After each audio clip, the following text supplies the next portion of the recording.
सत श्री अकाल, आदाब, नमस्कार दोस्तों। आप सभी का स्वागत है हमारे ऑनलाइन प्लेटफॉर्म गबर्स एजुकेशन पे। सीरीज़ को आगे बढ़ाते हुए आज के लेक्चर की शुरुआत करते हैं। उससे पहले जानकारी दे दें, अगर आपने हमारे यूट्यूब चैनल को अभी तक सब्सक्राइब नहीं किया है तो सब्सक्राइब कर लीजिए। साथ में ही बेल आइकन दबा लीजिए ताकि हमारे आने वाली हर एक वीडियो आप तक पहुंच सके। इसके अलावा आप इंस्टाग्राम, टेलीग्राम और व्हाट्सएप नंबर के साथ हमारे साथ जुड़ सकते हैं। शुरुआत करते हैं आज के क्वेश्चंस की। फर्स्ट क्वेश्चन है, the rotation of body around its imaginary area in air is called. जब कोई भी ऑब्जेक्ट अपनी बॉडी का जो है उसका जो इमेजिनरी एरिया है उसके अराउंड ही रोटेट करती है, रोटेशन कर रही है अपनी बॉडी के जो इमेजिनरी एरिया है उसके अराउंड। जैसे कि मान लीजिए कोई भी ऑब्जेक्ट है, ये पेन है मान लीजिए, तो इसका जो मास है, मास का सेंटर है जो उसी के अगल बगल ये रोटेशन कर रहा है, तो उसको क्या बोलते हैं? ऑप्शन है प्रोजेक्टाइल, स्पिन, टर्बुलेंस या फिर ड्रैग। सही आंसर है स्पिन। स्पिन क्या है? अगर कोई भी बॉल है, जैसे वॉलीबॉल है, उसमें टॉप स्पिन होती है, बैक स्पिन होती है। तो जब स्पिन हो रही है, बॉल घूम रही है, तो वो किसके इर्द गिर्द घूम रही है? तो वो अपने जो मास है, बॉल का मास है, उसके सेंटर ऑफ ग्रेविटी जो उसका सेंटर है उसी के ऊपर ही वो घूम रही होती है। तो सही आंसर क्या है? स्पिन। अब स्पिन में वैसे तो लेक्चर में हमने बहुत अच्छे से किया हुआ है, हल्का सा बता देते। तो स्पिन में क्या होता है, मैग्नेस फोर्स अगर क्वेश्चन आ जाए कि कहाँ पे लगती है, तो स्पिन में लगती है, जिसकी वजह से जो बॉल है वो हवा में ऊपर नीचे या तो फ्लोट करती है, ऊपर को जाएगी या नीचे को गिरेगी। अगर आप टॉप स्पिन कर रहे हो, टॉप स्पिन कर रहे हैं तो क्या होगा, बॉल नीचे को जल्दी गिरेगी वॉलीबॉल में अगर टॉप स्पिन कर रहे हो। अगर बैक स्पिन कर रहे हो तो वो हवा में फ्लोट करेगी बॉल। इसके अलावा ड्रैग, प्रोजेक्टाइल तो हमने कई बार क्वेश्चंस में किया। प्रोजेक्टाइल क्या होता है, जब भी कोई भी ऑब्जेक्ट जब एयर में फेंकते हैं, जब फेंका गया है और जब तक वो नीचे नहीं गिरता तो वो पूरा जो एरिया, उसको क्या बोलते हैं, उसके पूरे पाथ को और उसको, तो वो है प्रोजेक्टाइल। इसके अलावा टर्बुलेंस, जहाज़ में कोई भी हवा आ जाए, हवाओं में गिर जाए या फिर उसकी वजह से जो जहाज़ में टर्बुलेंस आता है। इसके अलावा ड्रैग, ड्रैग फोर्स क्या है? ड्रैग फोर्स किसी भी ऑब्जेक्ट पे लगती है। ड्रैग भी दो तरह का है, सरफेस ड्रैग है और फोम ड्रैग है, जो आगे से ड्रैग लगेगी। जैसे कि ये बॉल है, ऐसे हवा रुकी है या इधर को आ रही है, बॉल जा रही है अंदर को, तो यहाँ पे ये सरफेस ड्रैग है जो इसके ऊपर फोर्स लग रही है। इसके अलावा जहाँ पे पीछे जो एरिया ये खाली हो गया है, ठीक है, क्योंकि हवा को साइड में करके बॉल जा रही है तो पीछे वाला एरिया खाली है, तो यहाँ पे क्या है, ड्रैग लग रहा है। कौन सा? Form drag. यहाँ पे सरफेस ड्रैग लग रहा है और यहाँ पे पीछे ये फॉर्म ड्रैग लग रहा है। एक ऐसी फोर्स जो कि ऑब्जेक्ट के ऊपर लगती है उसको रोकने के लिए। नेक्स्ट क्वेश्चन है, sports performance is the by product of an athletic. Athlete के जो परफॉर्मेंस है वो किसका बाय प्रोडक्ट है? Tactical ability, conditional ability, training state या फिर टोटल पर्सनैलिटी। क्वेश्चन ये पहले भी आ चुका है प्रीवियस ईयर में, तो सही आंसर है टोटल पर्सनैलिटी। नेक्स्ट क्वेश्चन है, load intensity is. Load intensity, जो इंटेंसिटी है ये क्या है? Directly proportional to load volume. Volume का ये डायरेक्टली प्रोपोर्शनल है या फिर इनवर्सली प्रोपोर्शनल है वॉल्यूम का। उसके अलावा same as load volume, load volume के जैसा सेम इंटेंसिटी है या फिर रिकवरी। तो ये दोनों तो है ही नहीं, रिकवरी नहीं है। बात किसकी हो रही है? इंटेंसिटी। इंटेंसिटी होती क्या है? किसी काम को करने की हम कितनी ताकत लगा रहे हैं, कितना जोर लगा रहे हैं, तो वही है हमारी इंटेंसिटी। इसके अलावा वॉल्यूम, तो ड्यूरेशन को आप वॉल्यूम बोल सकते हो, या फिर जैसे कि मान लीजिए ये प्लेयर है, अब इंटेंसिटी वॉल्यूम है क्या, ये प्लेयर है, जितनी ज़्यादा जोर लगाएगा, जितना ज़्यादा तेज़ से रस्से को वो हिलाएगा तो उसकी इंटेंसिटी बढ़ेगी। मान लीजिए ये अपना 100% पूरा का पूरा जोर लगा रहा है तो इसकी इंटेंसिटी कितनी होगी? 100%। अगर कम जोर लगा रहा है तो कम इंटेंसिटी होगी। ऐसे ही वेट उठा रही है एथलीट, तो वेट उठा रही है, अगर वो मैक्सिमम वेट उठा रही है तो उसकी इंटेंसिटी कितनी होगी, 100% होगी। अगर वो वेट कम कर रही, मान लीजिए 100 kg कोई वेट उठा सकता है मैक्सिमम, वो मैक्सिमम उठा रहा है तो उसकी इंटेंसिटी कितनी होगी, 100% हो जाएगी। अगर वो 100 की बजाय 80 उठा रहा है तो वो जोर 100% मतलब 100 kg का लगा सकता है, बट 80 का लगा रहा है तो उसकी इंटेंसिटी मतलब कम है, तो 80% हो जाएगी। अब वॉल्यूम क्या है, अगर कितने रेपिटेशन लगा रहा है, वेट ट्रेनिंग में रेपिटेशन कितने लगा रहा है तो वो उसका वॉल्यूम है। यहाँ पे कितने टाइम के लिए वो रस्से को हिला रहा है तो वो उसका वॉल्यूम हो जाएगा। अब बात किसकी हो रही है, इंटेंसिटी और वॉल्यूम की। सही आंसर है inversely proportion to load volume. अब directly proportional and inversely proportion है क्या, डायरेक्टली प्रोपोर्शन का मतलब क्या है, डायरेक्टली प्रोपोर्शन का मतलब है कि दोनों चीज़ें जो वो इंक्रीज भी एक साथ होंगी और डिक्रीज भी एक साथ होंगी। जैसे कि मान लीजिए ये इंटेंसिटी बढ़ा दे, वेट फुल उठा रही है, क्या रेपिटेशन भी सेम फुल रेपिटेशन लगा पाएगी, नहीं, ये एक दूसरे के उल्टा है, सेम नहीं चलते हैं। ये ऐसा नहीं है कि इंटेंसिटी बढ़ेगी तो वॉल्यूम भी बढ़ेगा, अगर इंटेंसिटी बढ़ रही है तो वॉल्यूम कम होगा, वॉल्यूम बढ़ रहा है तो इंटेंसिटी कम होगी। इसी को बोलते हैं इनवर्सली प्रोपोर्शन, मतलब कि एक दूसरे के उल्टा, एक चीज़ बढ़ेगी तो दूसरी चीज़ कम होगी। डायरेक्टली में क्या है, दोनों चीज़ें बढ़ रही हैं या फिर दोनों चीज़ें कम हो रही हैं। तो सही आंसर क्या है, inversely proportion to the load volume, volume के उल्ट है इंटेंसिटी। अगर इंटेंसिटी बढ़ेगी वॉल्यूम कम होगा, अगर वॉल्यूम बढ़ा रहे हैं तो इंटेंसिटी कम होगी। एक और छोटी सी एग्जांपल, मान लीजिए आप रनिंग कर रहे हो, आप अगर फास्ट रनिंग करोगे, जितनी तेज़ रनिंग करोगे उतना कम समय के लिए भाग पाओगे। अगर आप स्लो भागोगे तो आप ज़्यादा समय के लिए भाग पाओगे, मतलब कि ज़्यादा ड्यूरेशन। अगर आपने ड्यूरेशन बढ़ानी है तो इंटेंसिटी क्या करनी होगी, कम करनी होगी। अगर इंटेंसिटी बढ़ाओगे तो आपकी जो ड्यूरेशन है, काम करने का टाइम है, वो कम हो जाएगा। इंफॉर्मेशन दे दीजिए, अगर आप PS टेट 2 की प्रिपरेशन कर रहे हैं तो हमारे साथ जुड़ सकते हैं, इस नंबर पे आप कॉल करके हमारे साथ जुड़ सकते हैं, या फिर आप सीधा बैच भी परचेज कर सकते हैं। गब्बर एजुकेशन एप्लीकेशन आप डाउनलोड कीजिए और वहाँ से हमारा बैच है जो परचेज कर सकते हैं। नेक्स्ट क्वेश्चन है, मसल्स विच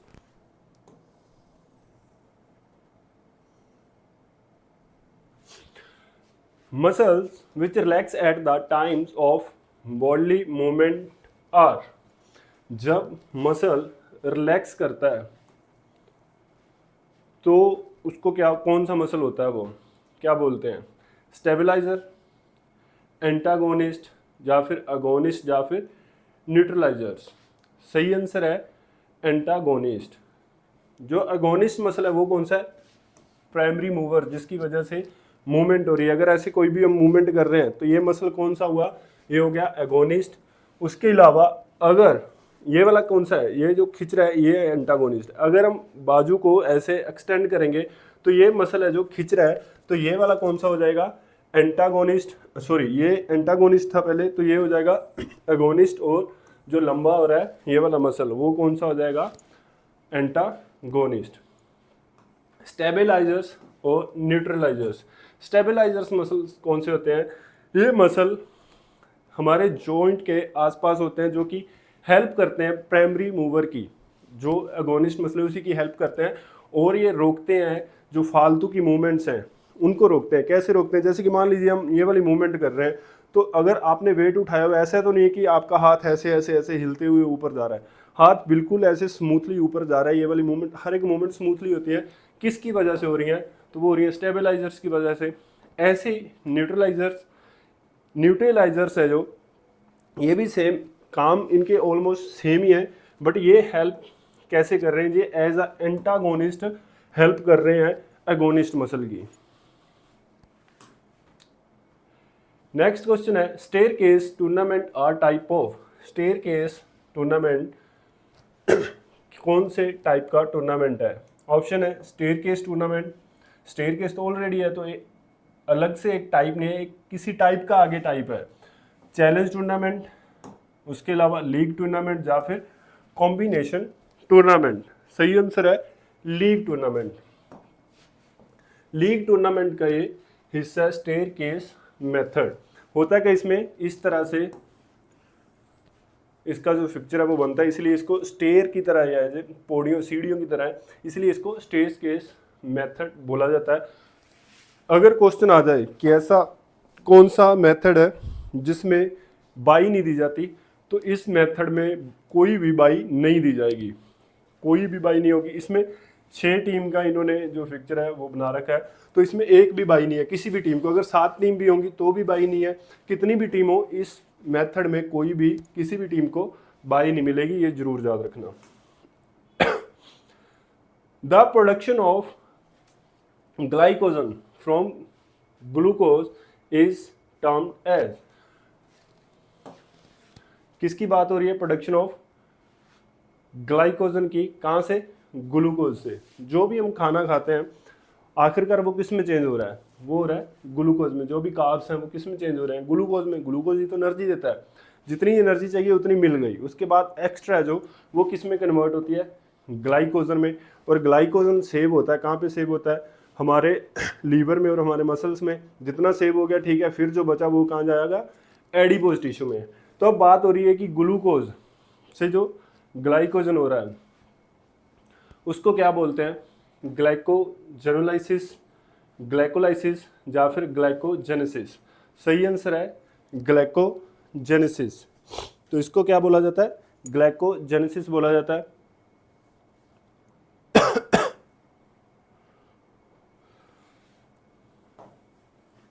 ग्लाइकोजेनोलाइसिस क्या होता है? जब ग्लाइकोजन टूटती है और फिर ग्लूकोज बनता है तो उसको बोलते हैं ग्लाइकोजेनोलाइसिस। ग्लाइकोलाइसिस क्या है? तो ग्लाइकोलाइसिस में जब ग्लूकोज है ब्रेक डाउन हो रहा है, ग्लूकोज ब्रेक डाउन होता है और हमें एनर्जी मिलती है, उसको बोलते हैं ग्लाइकोलाइसिस। नेक्स्ट क्वेश्चन है, during exercise the cardiac minute volume in the average man में राइज फ्रॉम 4 लीटर टू, वैसे 4 लीटर तो एवरेज है भी नहीं, 5 to 6 लीटर एवरेज जो है हमारा आउटपुट रहती है। इंसान की जो एवरेज है 5 to 6 लीटर की है। तो ये बोल रहे हैं कि 4 लीटर से बढ़ के कितना हो जाता है हमारा कार्डियक मिनट वॉल्यूम। 1 मिनट का जो कार्डियक वॉल्यूम है वो कितना हो जाएगा 4 लीटर से बढ़ के जब हम कोई भी एक्सरसाइज कर रहे हैं। तो ऑप्शंस हैं 5 से 10, 10 से 15, 15 से 20 या फिर 20 से 40 लीटर। सही आंसर है 20 से 40 लीटर। 20 to 40 लीटर जो है हमारा कार्डियक वॉल्यूम हो जाएगा। नॉर्मली कितना है? 5 से 6 लीटर होता है, बट जब हम एक्सरसाइज करेंगे तो बढ़ के वो 20 to 40 लीटर हो जाता है। ये एवरेज है, अप्रॉक्सीमेट होते हैं। यहाँ पे किसी भी बुक में देखोगे किसी में अलग ता रखा होगा, किसी में 25 लीटर होगा, किसी में 30 लीटर भी हो सकता है, कहीं पे 35 लीटर हो सकता है। तो एवरेज है 20 to 40 लीटर। नेक्स्ट है Shin splint occurs in. Shin splint है ये कहाँ पे होता है? अपर लेग में, लोअर लेग में, एब्डोमेन में या फिर बैक में। अब शिन किसको बोलते हैं हम? तो ये वाला एरिया जो घुटने के नीचे वाला एरिया इसको शिन बोलते हैं। तो कहाँ पे होगा? लोअर लेग में। कहाँ पे होता है जी? लोअर लेग में। आपने अगर प्रैक्टिस की है, एकदम से इंटेंसिटी के साथ वर्क किया है, ज़्यादा जोर लगा के वर्क किया है और लगातार आप ओवरलोड में रहे हो, तो क्या होता है? तो शिन स्प्लिंट होती है। ये वाला जो एरिया है यहाँ पे पेन होने लगती है, जो छोटे छोटे मसल हैं वो रैप्चर होते हैं। इसके अलावा जो बोन्स हैं, बोन्स के सेल्स हैं वो भी, उनमें भी क्या इन्फ्लेमेशन होने लगती है थोड़ी थोड़ी। तो उसकी वजह से पेन होने लगती है। कई बार आगे वाली साइड होती है और कई बार बैक साइड पे पेन होती है। तो इसी को बोलते हैं शिन स्प्लिंट। नेक्स्ट क्वेश्चन है, the correct sequence in the parts of small intestine is. किसका सीक्वेंस बताना है? स्मॉल इंटेस्टाइन का। स्मॉल इंटेस्टाइन का सीक्वेंस क्या है? जेजुनम, इलियम, डेडुनम, या फिर ilium duodenum jejunum, duodenum ilium jejunum, या डेडुनम जेजुनम इलियम। तो DJI, duodenum jejunum ilium, DJI, इस तरह से इसको याद रखना, डीजेआई। तो डेडुनम जेजुनम इलियम ये स्मॉल इंटेस्टाइन है। ये जेलो वाला आपको पार्ट दिख रहा है, ये क्या है? डेडुनम है। उसके बाद ये पर्पल वाला कौन सा है? जेजुनम है। और उसके नीचे कौन सा है? इलियम है। अब इसमें क्वेश्चन और क्या बनते हैं, और क्वेश्चन ये बनते हैं कि मे बी DSSS में ये क्वेश्चन आ रखा है पहले, किसी न किसी एक एग्जाम में तो आ ही रखा है कि कौन सा पार्ट कितने % अब्जॉर्प्शन करता है। जो भी हम खाना खाते हैं उसकी अब्जॉर्प्शन कहाँ पे हो रही है, स्मॉल इंटेस्टाइन में। तो कौन सा पार्ट इसका कितने % अब्जॉर्प्शन करता है फूड में से, तो डेडनोम करता है जी 5%, जेजुनम करता है 40% और इलियम करता है 55%। तो इसको भी याद रखना, डेडनम, जेजुनम, इलियम, DJI 5, 40, 55, तो इसको जरूर याद कर लेना। नेक्स्ट है the majority of liver in human body is, human body में जो लीवर है उनकी मेजॉरिटी कौन सी, कौन सी मेजॉरिटी लीवर हैं, ज़्यादातर लीवर कौन से हैं हमारी बॉडी में, first class, second class, third class या फिर fourth class. Fourth class lever है ही नहीं, 3 लीवर है, फर्स्ट क्लास, सेकंड क्लास और थर्ड क्लास। सही आंसर है third class. Third class lever हमारी बॉडी में सबसे ज़्यादा पाया जाने वाला लीवर है, और सबसे कम कौन सा पाया जाता है वो है सेकंड क्लास। अगर क्वेश्चन आ जाए कि सबसे कम तो वो सेकंड क्लास है, सबसे ज़्यादा थर्ड क्लास। इसमें और क्वेश्चन क्या क्या बनते हैं, आप अगर आपको पंजाबी थोड़ी बहुत समझ में आती है तो हमारे यूट्यूब चैनल पे पंजाबी में लीवर के ऊपर एक क्लास पढ़ी, आप वो देख सकते हो, पूरा अच्छे से करवा रखे, आपको समझ में आ जाएंगे। इसके अलावा अभी थोड़ा बता देते हैं। तो इसमें और क्वेश्चन क्या आते हैं कि जैसे क्वेश्चन आ जाए कि फर्स्ट क्लास लीवर में फलक्रम कहाँ पे रहेगा, तो फलक्रम बीच में रहेगा, ठीक है, एक साइड लोड रहेगा, एक साइड एफ रहेगा, फलक्रम जो बीच में रहेगा। ऐसे ही पूछ सकते हैं कि सेकंड क्लास में फलक्रम कहाँ पे रहेगा, तो एक साइड में, एक कोने में रहेगा। और पूछ सकते हैं कि एफर्ट कहाँ पे रहेंगे या लोड कहाँ पे रहेंगे, तो सब आपको पता होना चाहिए। फर्स्ट क्लास में लोड कहाँ पे है, एफर्ट कहाँ पे है, फलक्रम कहाँ पे है, सेकंड क्लास में, थर्ड क्लास में।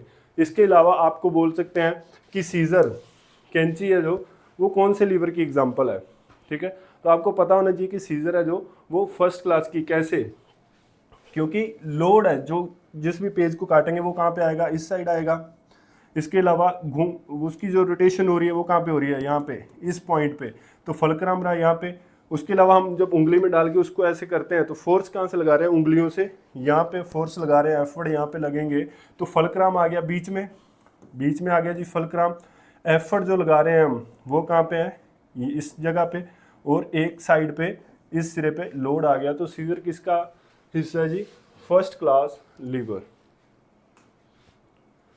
नेक्स्ट क्वेश्चन है organisation of human elements is basic principle of, organisation of human element, humans की जो ऑर्गेनाइजेशन है किस चीज़ का वो बेसिक प्रिंसिपल है, organisation and administration, sports training, physical education या फिर करिकुलम डिज़ाइन। सही आंसर है A answer, organisation and administration. Organisation क्या होती है, एक समूह जिसमें अलग अलग व्यक्ति हैं जो वो मिलके एक समूह इकट्ठा हुआ है और वो एक ऑर्गेनाइजेशन बनाते हैं। उसके अलावा एडमिनिस्ट्रेशन, एडमिनिस्ट्रेशन क्या काम करता है, वो ऊपर निगरानी रखता है कि काम जो है वो सही चल रहा है। जैसे कि मान लीजिए स्कूल बनाया है तो एक कमेटी बनी होगी, एक कमेटी है, प्रिंसिपल है, वो सब क्या है, वो एडमिनिस्ट्रेशन है, वो देखते हैं कि स्कूल ठीक चल रहा है या नहीं सही चल रहा है, तो वो एडमिनिस्ट्रेशन का काम कर रहे हैं। इसके अलावा ऑर्गेनाइजेशन जो है पूरी बनी होगी, पूरे उसमें सभी को काम सौंप रखे होंगे कि भाई साहब आप फिजिकल एजुकेशन देखोगे, आप इंग्लिश देखोगे, आप मैथ देखोगे, HOD बना रखे होंगे, हेड ऑफ डिपार्टमेंट, तो वो क्या है एक ऑर्गेनाइजेशन, और उसके ऊपर क्या होता है एडमिनिस्ट्रेशन होता है जो उसको पूरा देखता है, स्कैनिंग करता है उसकी। नेक्स्ट क्वेश्चन है which body part can make the wide range of movement, body का कौन सा पार्ट है जिसका रेंज ऑफ मोशन है बहुत ज़्यादा है।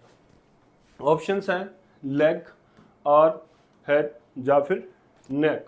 सही आंसर है आर्म। अगर हम देखें तो हमारी जितने भी बॉडी के पार्ट हैं सबसे ज़्यादा रेंज ऑफ मोशन किसका है, हमारे आर्म्स का है। ये कहीं भी चलती है, आगे भी, ऊपर भी, साइड में भी, इस साइड भी चले जाएंगी, और पीछे को अगर लेके जाना है तो पीछे भी ये हाथ चला जाता है। तो सबसे ज़्यादा रेंज ऑफ मोशन किसका है, हमारे आर्म्स का। Which one of the following is not the part of hydrotherapy, इनमें से कौन सी ऐसी ऑप्शन है जो कि हाइड्रोथेरेपी का पार्ट नहीं है। हाइड्रोथेरेपी क्या होती है, पानी के साथ दी जाने वाली थेरेपी, उसको क्या बोलते हैं, हाइड्रोथेरेपी। ऑप्शंस हैं whirlpool bath, contrast bath, wax bath या फिर क्रायोथेरेपी। सही आंसर है वैक्स बाथ। वैक्स बाथ में पानी की ज़रूरत नहीं पड़ती। इसमें क्या होता है, इसमें होता है वैक्स, पैराफिन थेरेपी भी बोलते हैं, या फिर पैराफिन जो वैक्स है वो यूज़ की जाती है, इसलिए इसको पैराफिन थेरेपी भी बोला जाता है। तो इसमें क्या होता है, जो मोम जिसको हम बोलते हैं, मोमबत्ती में यूज़ किया जाता है, वही वैक्स होती है, उस टाइप की वैक्स होती है, उसको यूज़ किया जाता है थेरेपी के लिए। हाइड्रोथेरेपी मतलब पानी से की जाने वाली थेरेपी।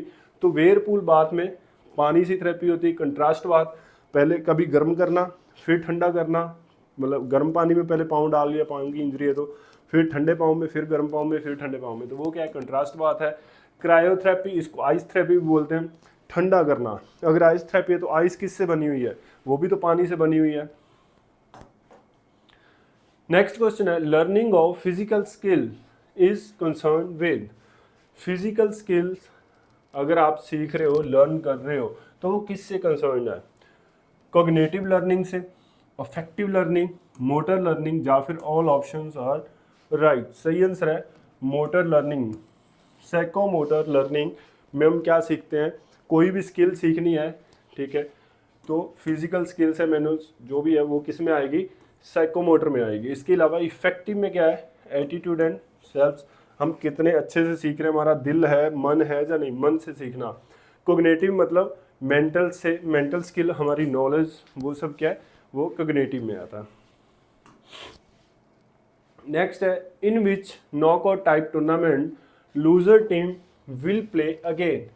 नॉकआउट का ऐसा कौन सा टाइप है, नॉकआउट टूर्नामेंट का ऐसा कौन सा टाइप है जिसमें सॉरी जिसमें हारी हुई टीम फिर से खेलेगी, उसको एक और मौका दिया जाएगा। ऑप्शन है single knockout type tournament, double knockout tournament, league tournament, या फिर नॉकआउट कम लीग टूर्नामेंट। सही आंसर है double knockout tournament. Double knockout में क्या होता है, जो भी टीम्स हार जाएंगी उनको फिर से एक मौका मिलेगा दोबारा खेलने का।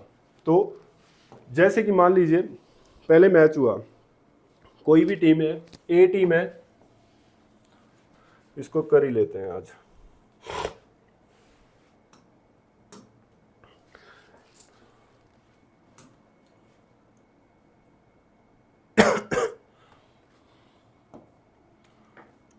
छोटी सी टीम लेते हैं कोई भी, मान लीजिए हमने 7 टीम लेते हैं।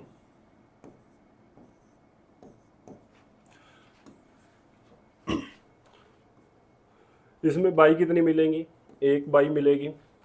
तो इस तरह से मैच करवाया जाएगा। अब मैच हुआ है, मान लीजिए कि 2 यहाँ पे हार गई है, ओके, तो आगे आ गई एक, यहाँ पे 4 हार गई है, 3 आगे आ गई, यहाँ पे 6 हार गई है, 5 आगे आ गई। तो ये राउंड 1 हो गया, ठीक है। अब राउंड 2 में हम मैच किसका होगा, 1 का और 3 का। तो मान के चलते हैं कि 3 हार गई है, तो यहाँ पे आगे कौन सी आ गई, 1 आ गई। इधर 7 हार चुकी है, मान लीजिए 5 और 7 का मैच होगा, तो 5 और 7 में से 7 जो है हार गई है, 5 आगे आ गई। अब 1 और 5, कितनी टीमें बची हैं हमारे पास, 1 बची है और 5 बची है, इन दोनों का मैच होगा 1 और 5 का। 5 मान लीजिए हार गई, 1 आगे आ गई है, तो 1 जीत चुकी है, विनर हो गई है। बाकी सब हार चुकी हैं टीम, तो इनको फिर से हम लिखेंगे जैसे कि राउंड 2 में हारी हुई टीमें अलग लिखेंगे, राउंड 3 में हारी हुई टीमें अलग से लिखेंगे। राउंड 1 में कौन कौन सी टीमें आ रही हैं, 2 नंबर टीम हार चुकी है राउंड 1 में, 4 नंबर और 6 नंबर।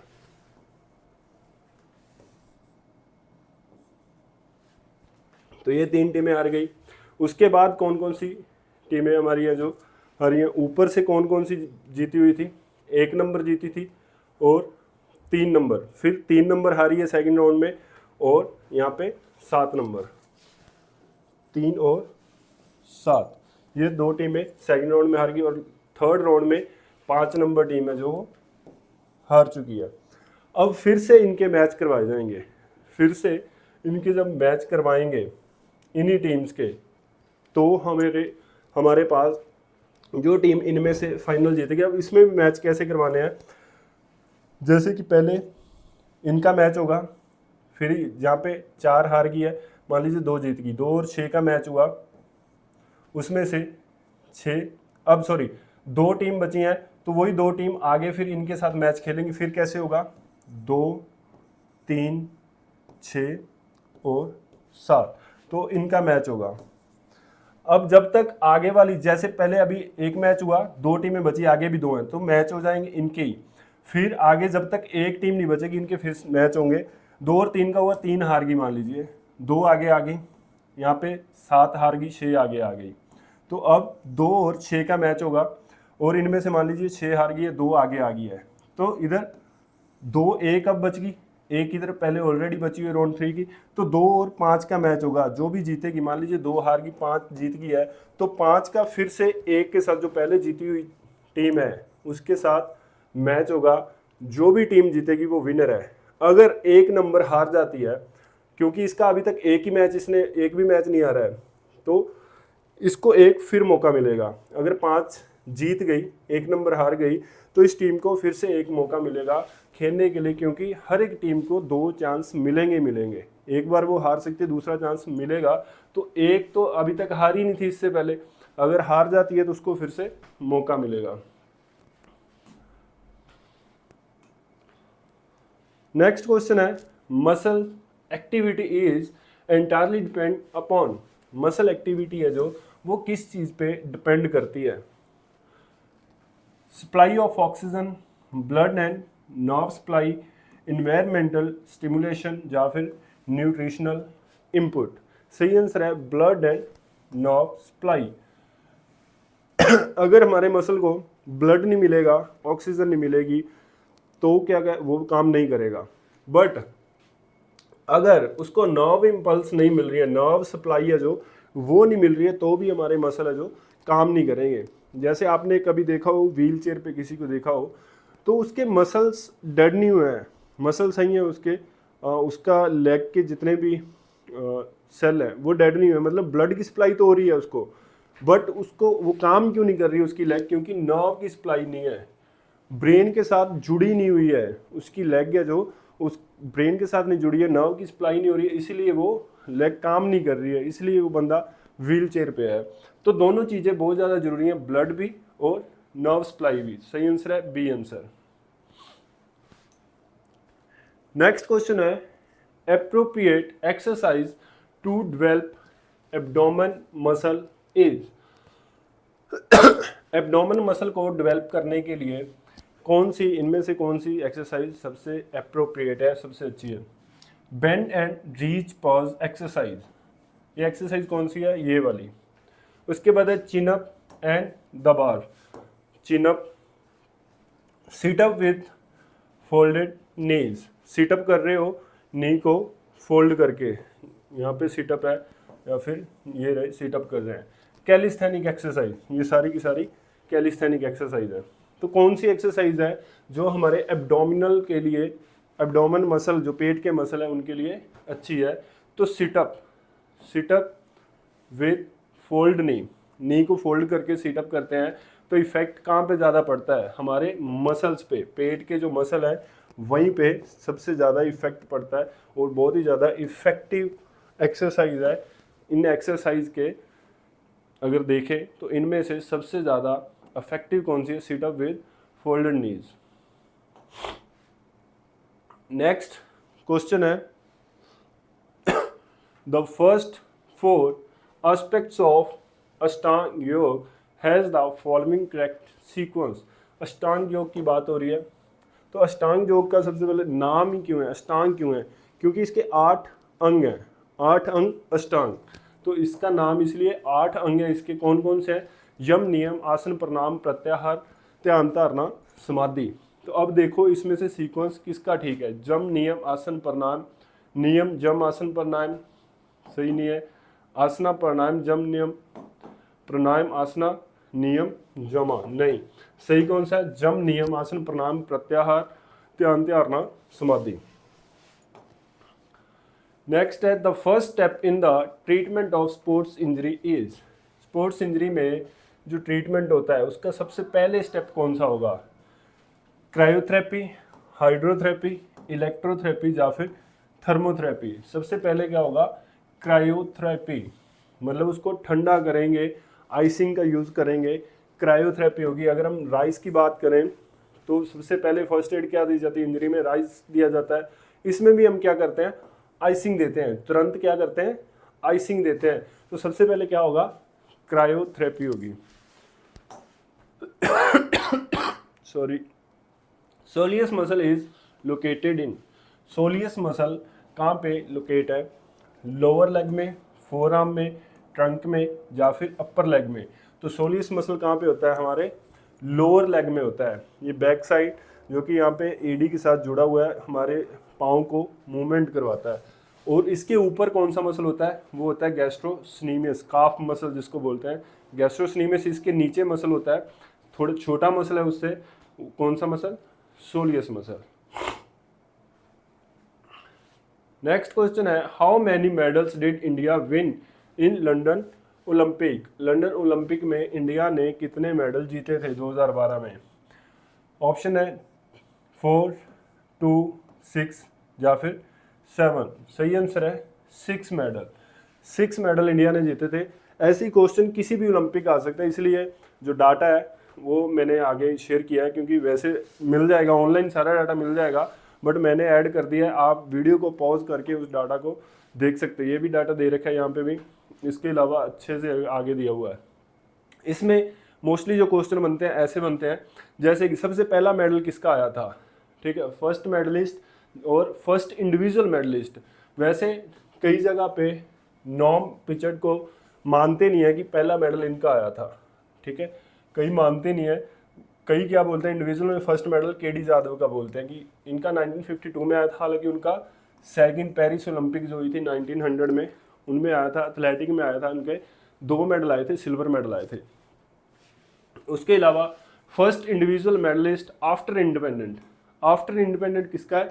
केडी जादव का। गेम कौन सी? रेसलिंग थी। Weight category 57 kg, bantam weight category. 1952 में आया था। First gold medallist, first gold medallist कौन थे? तो 1928 में हॉकी का आया था जी, फील्ड हॉकी का। First gold medallist after independence, after independence की कब आया था? 1948 में लंदन की ओलंपिक में भी हॉकी का मेडल आया था। लगातार 6 बार गोल्ड मेडल आया था इंडिया का हॉकी में। First individual gold medallist, first individual gold medallist कौन है जी? अभिनव बिंद्रा। 2008 बीजिंग ओलंपिक में आया था। क्वेश्चन ये भी पूछ सकते हैं कि अभिनव बिंद्रा का गोल्ड मेडल कौन सी ओलंपिक में आया था? तो 2008 की ओलंपिक में आया था। अब क्वेश्चन ये भी आ सकता है कि फर्स्ट इंडिविजुअल गोल्ड मेडलिस्ट कब आया था? 2008 में किसका आया था? तो अभिनव बिंद्रा का आया था। उनकी गेम कौन सी थी? शूटिंग थी। First individual multi medallist, first individual जिसके एक से ज़्यादा मेडल आए हों, तो वो कौन थे? नॉम पिचर्ड। 1900 पेरिस की ओलंपिक में उनके 2 सिल्वर मेडल आए थे।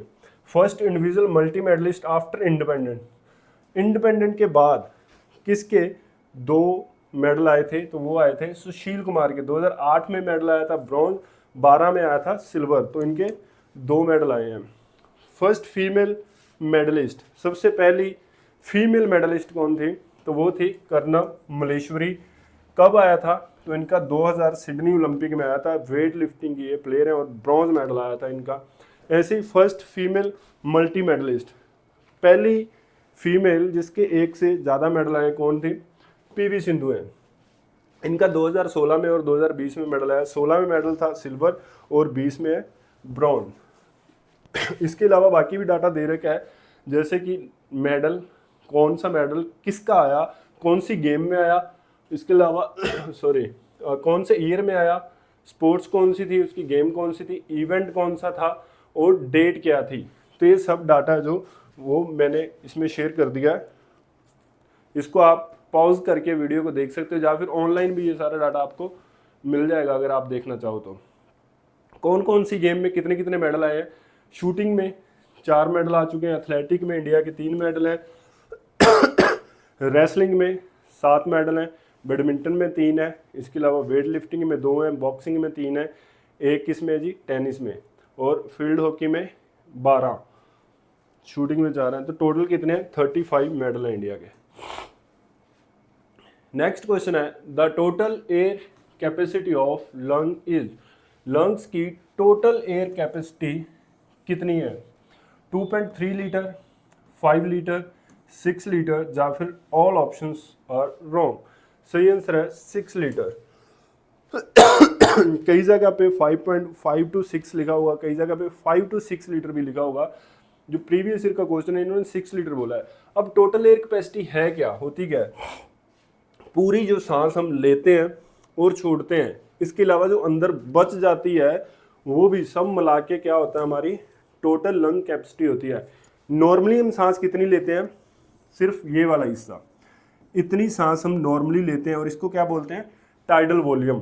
कितनी है जी, 500 ml, 500 ml हमारी है टाइडल वॉल्यूम।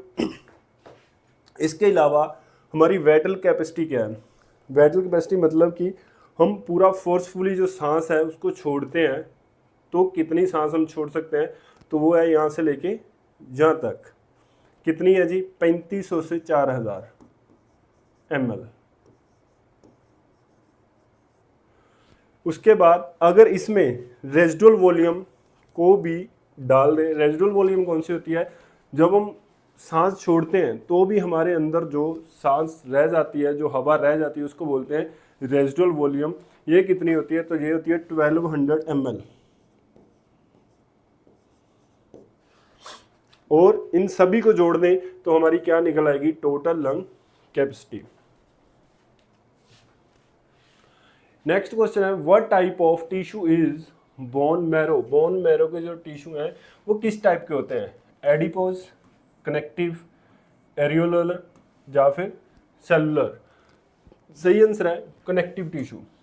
जो हमारे बोन मैरो है उसके टिश्यू कैसे होते हैं, तो वो कनेक्टिव टिश्यू, सॉरी टिश्यू कितने टाइप के हैं, 4 टाइप के टिश्यू होते हैं।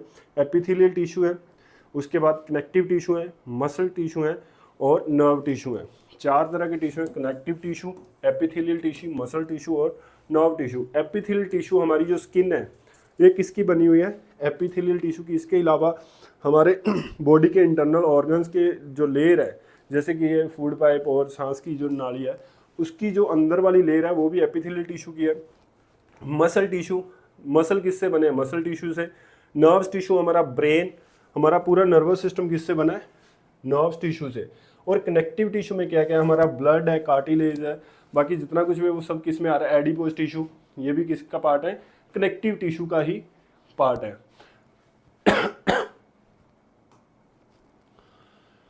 नेक्स्ट है late word is used in, late term है जो ये वर्ड है किस गेम में यूज किया जाता है, वॉलीबॉल में, टेबल टेनिस में, कॉर्फ बॉल में, या फिर सॉफ्ट बॉल में। सही आंसर है table tennis. Mostly racket sports में लेट वर्ड है जो ये टर्म है यूज की जाती है, लेट। अब लेट है क्या, टेबल टेनिस में लेट क्या है, आप खेल रहे हैं, आपने सर्विस की, सर्विस करते हुए जो नेट है टेबल टेनिस को उसके साथ टच हो जाती है सर्विस, बट हो चुकी है सर्विस, आगे क्रॉस तो कर गई है बट टच हो गई है, तो री सर्विस होगी, ना तो पॉइंट काटा जाएगा ना ही ओपोनेंट को पॉइंट दिया जाएगा, सर्विस री सर्विस होगी, तो उसको क्या बोलते हैं, लेट। बैडमिंटन में भी लेट होता है।